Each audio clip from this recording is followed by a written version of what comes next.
Asad office سے گھر آنے کے لیے کھڑا تھا کہ ایک آواز آئی، صاحب کھلونے خریدیں گے؟ کھلونے بیچنے والا لڑکا تیزی سے اس کی طرف بڑھا۔ مگر میرے بچے تو بڑے ہیں، وہ ایسے کھلونوں سے نہیں کھیلتے۔ اسد نے معذرت خوانہ لہجے میں اس لڑکے کو انکار کیا۔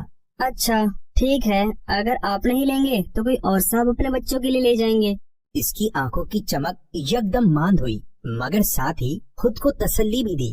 تم پڑھتے نہیں؟ صاحب میں پڑھوں گا تو میری گھر کی ضرورتیں کون پوری کرے گا؟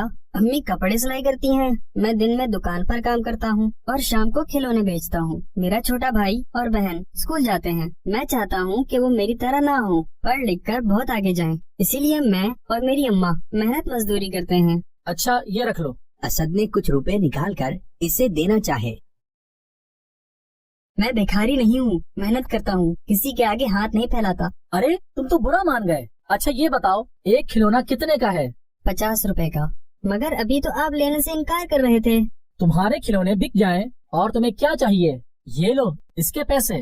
وہ لڑکا چلا گیا، مگر اسد کو گاڑی میں بیٹھتے ہی اپنا ماضی یاد آ گیا کہ اس نے بھی چھوٹے کام سے آغاز کیا تھا اور آج وہ اس مقام پر ہے۔ اسد دل ہی دل میں کہنے لگا، اس بچے کی مفت پیسے نہ لینے اور محنت کرنے کی عادت ایک دن ضرور اسے کامیاب کرے گی۔